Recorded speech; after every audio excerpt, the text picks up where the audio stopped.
자, 지금 보이시는 차량은 GLE 쿠페 차량이고요. 저희가 간만에 올리는 튜토리얼이라고 보시면 됩니다. 뭐 그렇게 크게 난이도 있는 구간은 아니에요. 트렁크 상판을 저희가 찍고 있는데 뭐 그렇게 어렵거나 특별하게 스킬이 필요한 그런 부위는 아닙니다. 근데 왜 이걸 찍느냐? 이 판에 작업하는 방식을 말씀드리기보다는 기본적인 필름의 구조에 대한 이해를 돕고자 말씀을 드리고 싶어서 이렇게 카메라를 켰어요. 보시다시피 저희는 가운데가 텅 파져 있죠. 저희는 프로그램을 잘 활용하는 업체이기 때문에 프로그램을 활용해서 이렇게 필요 없는 구간들은 파냈다라고 보시면 됩니다. 그리고 파내고 안 파내고의 차이가 운용 방법에서 저는 조금 있다고 생각을 해요. 그런 부분을 저희가 설명을 드리려고 합니다. 자, 지금 이 상태 같은 경우에는 보통의 이제 산의 주름이 이렇게 가겠죠. 뭐 이게 경질이든 연질은 똑같습니다. 근데 경질은 더 주름이 갈 수밖에 없습니다. 연질보다 조금 더 딱딱한 타입이기 때문에 그런 부분들을 참고를 하시고요. 뭐 랩핑도 마찬가지지만 그 텐션의 성질을 활용을 해서 운용을 하시는 게 가장 좋습니다. 그렇기 때문에 위에서부터가 아닌 아래에서부터 운용을 하시는 것을 권장해 드립니다. 이렇게 3차 곡선이 이렇게 안으로 이렇게 들어가 있죠. 그런 부분들을 확실히 이용을 하셔야 됩니다.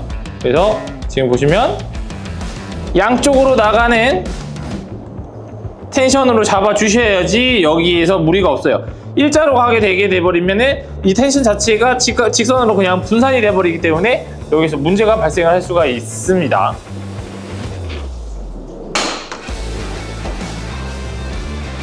생깁니다. 이렇게 텐션을 활용을 하시면 기본적으로 이 아래를 보시면 이렇게 표면을 먹게 되어 있어요. 보시면 이렇게. 다만 지금 이렇게 되게 됐었을 때 이렇게 지금 주름이 몰리게 되어 있거든요. 그런 부분을 잘 조율을 해서 텐션을 잡아 주어야 합니다. 그렇게 될 경우에 다시 한번 수정을 통해서 텐션의 주름을 파악을 해주고요. 가장자리 구간도 그렇게 크게 당겨주지 않아요. 그냥 펴주는 정도만 당겨주셔도 충분합니다. 이게 연질이 조금 수월하죠? 근데 그냥 연질, 경질 굳이 말하고 싶지는 않은데 그냥 자, 이렇게 분산된 텐션을 주시면서 아랫부분에 표면을 만들어 줍니다. 이렇게 되면 그냥 헤라질만 해도 평범한 상태가 됩니다. 이 주름의 방향이 보이시죠? 이거의 의미는 여기에 데미지를 주지 않기 위해서입니다. 그리고 이제 나머지는 고르게 피기만 하면 됩니다. 다를 거 없어요. 그리고 헤라질 하시기 전에 이렇게 한 번씩 들러붙은 구간들이 있는지를 체크를 해주시고 윤활성을 조금 더 높여주시면은 이제 한 작업은 들어간다고 보시면 될 것 같고요. 보통 가장자리를 이제 윤활제를 씻어낼 때 이제 업체 대표님들, 기자분들마다 다른 게 이소프로필 알코올을 쓰시는 분들도 계시고요. 에탄올을 쓰는 데도 있고 또 물로 쓰는 데도 있습니다.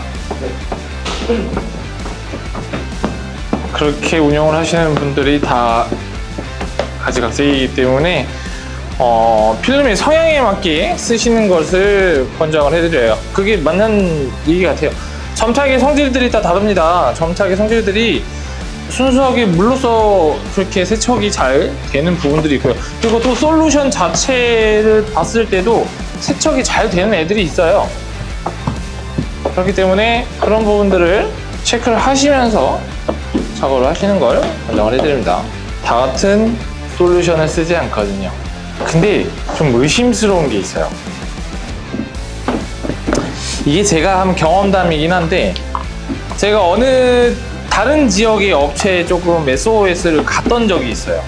그래서 제가 쓰는 솔루션의 그런 비중과 똑같이 평소대로 똑같이 작업을 하기 위해서 모든 솔루션 배합도 똑같이 했는데 이게 필름이 안 붙는 거예요. 필름이 안 붙어. 여기서 다른 거는 물밖에 없는데 이게 수돗물이 지역별 수돗물에 영향을 받나? 이런 약간 말도 안 되는 얘기를 상상을 해보긴 하는데 약간 조금 그런 게 있지 않을까? 라는 생각도 가끔 해봐요. 근데 진짜 항상 똑같이 했거든요. 항상 똑같이 했는데 다르더라고요. 스키징을 했습니다. 스키징을 할 때 이게 무분별하게 막 해나질 하다가 여기가 안 붙어요.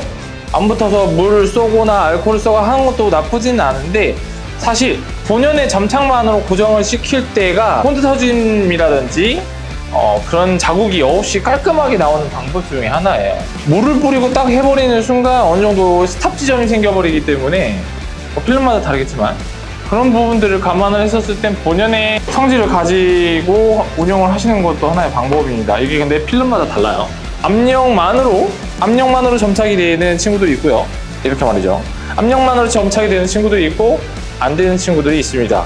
그런 부분들을 충분히 캐치하시고 운영을 하셔야 됩니다. 저희의 경우에는 이렇게 물을 쓰거든요. 물을 쓰는데 지금 저희 부장님이 쓰시는 처럼 분무식이라고 해야 되나? 일반 샤워기식 방식으로 쓰는 경우에 장점은 조금 넓은 면적을 씻을 수 있다는 장점이 있겠지만, 이 앞 자체가 약하기 때문에 잘 씻겨내지가 않아요. 씻겨나가지가 않기 때문에 저희 같은 경우에 이렇게 개조를 해서 밥을 좀 만들어주는 편이긴 합니다. 이런 것도 하나의 팁이라고 보시면 될 것 같아요. 그리고 위에서 아래로 세척을 하시는 거를 권장을 해드리고, 그리고 이렇게 가장자리를 세척을 해줄 때 무분별하게 떼시면은 이 떼는 과정에서도 스탑 라인이 생기는 경우도 덜어 있습니다. 그런 거를 조심을 하셔야 되기 때문에 들 때는 순전하게 필름만 든다는 생각으로 그냥 약한 힘으로만 톡톡톡 떼주셔야 해요. 이게 물에 압력이 있으니까 훨씬 더 잘 씻겨요. 이게 필름의 점착이 화학 반응을 통한 점착 순환이 있고, 계면활성제 솔루션의 세척을 이용한 순전 필름의 점착력을 통한 점착 방식이 있어요. 그것 또한 필름마다 성향이 다 다르다고 보시면 됩니다.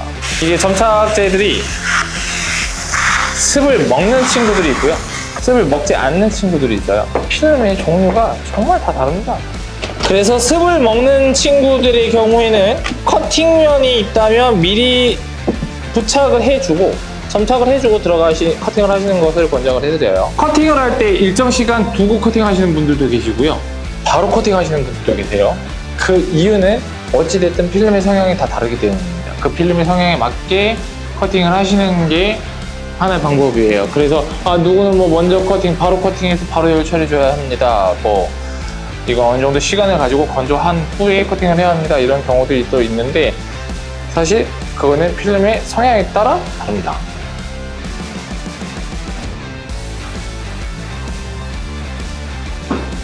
자, 커팅에 대해서도 조금 설명드리고 싶은 게, 반 커팅을 키스컷이라고 하는 데도 있고요. 근데 어찌됐든 저찌됐든 그냥 반 커팅입니다.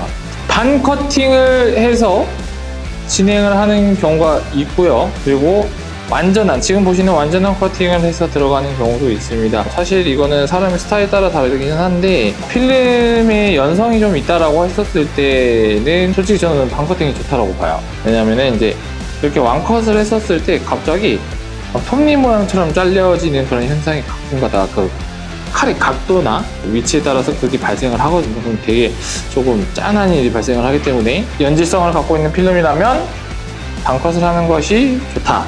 근데 경질성이 있는 필름이라고 한다면은 이런 부분들은 쉽게 잘립니다. 근데 웃긴 건 무엇인지 아십니까?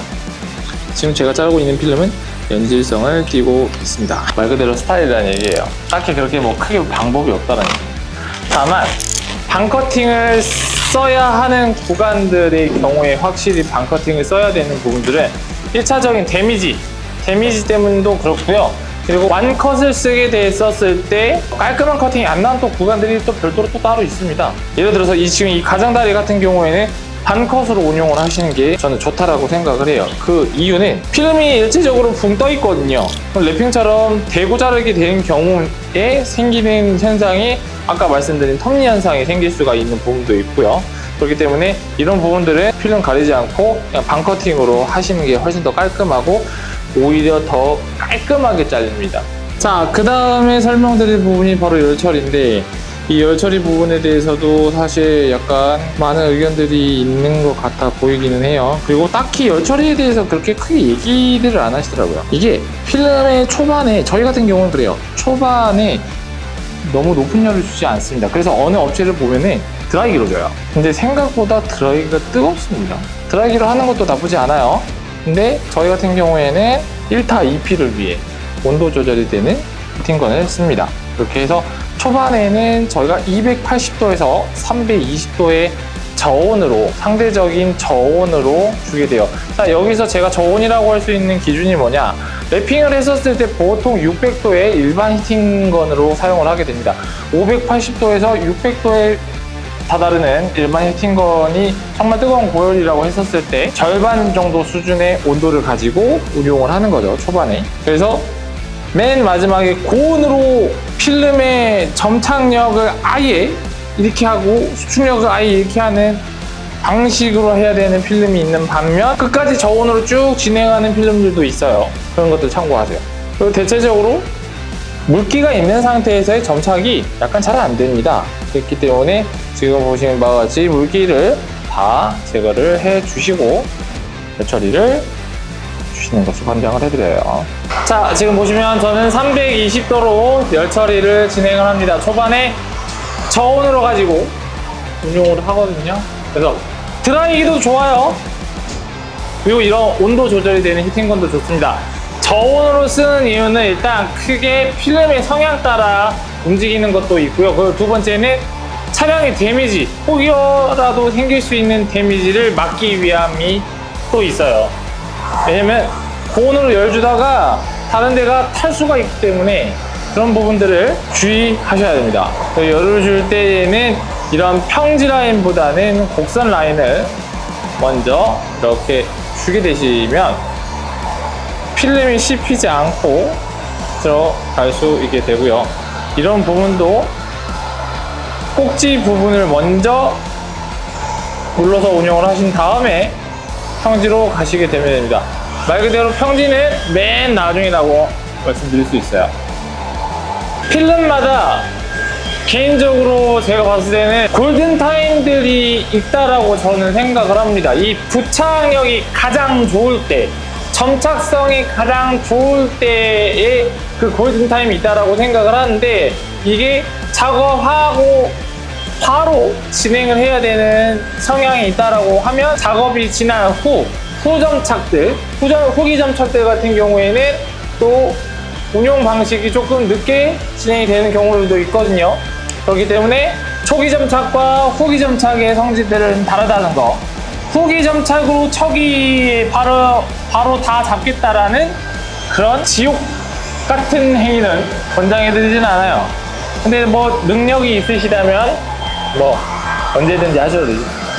참고로 지금 저희가 쓰는 필름은 커버플릭4의 스타빌 최상위 트리 제품으로 시공을 하고 있고요. 필름이 좋다 안 좋다에 판가름하는 기준이 다 다르다라고 생각은 되겠지만, 어찌됐든 PPF가 뭡니까? 차량의 도장면을 보호하는 거에 가장 포커스를 둬야 된다고 생각을 해요. 그렇기 때문에 항변성이라든지 그리고 방호성, 그런 부분들이 일단 1번이지 않을까 싶습니다. 특히 흰 차량 같은 경우에는 항변이 가장 큰 문제가 대두될 수 있고요. 그리고 블랙 차량 같은 경우에는 뭐 송진, 그리고 벌동, 이런 유기물질에 대한 그런 방호성 같은 경우에도 큰 범주를 가지고 있기 때문에 가장 그게 먼저 1번이지 않을까 싶어요. 그 다음에 필, 광택력, 그리고 지속이 가능한 내구성, 그리고 두께. 요즘 뭐 두께 많이 운운하잖아요. 사실 같은 두께여도 치수를 재면 같이 나와요. 근데 어떤 필름은 만졌을 때 되게 두꺼운 느낌이 나고요. 어떤 필름은 좀 덜 두꺼운 느낌이 나요. 이게 재질의 차이입니다. 경질과 연질이라고 얘기들을 하시는 부분의 차이이기는 한데, 실질적으로 두께를 재면 두께가 거의 동일합니다. 자, 오늘은 이렇게 간만에 튜토리얼 영상으로 인사를 드렸는데, 이런 거를 조금 많이 보여드려야 되는데 보여드리지 못해서 다시 한번 죄송한 말씀 드리고요. 다음 튜토리얼 때 뵙겠습니다.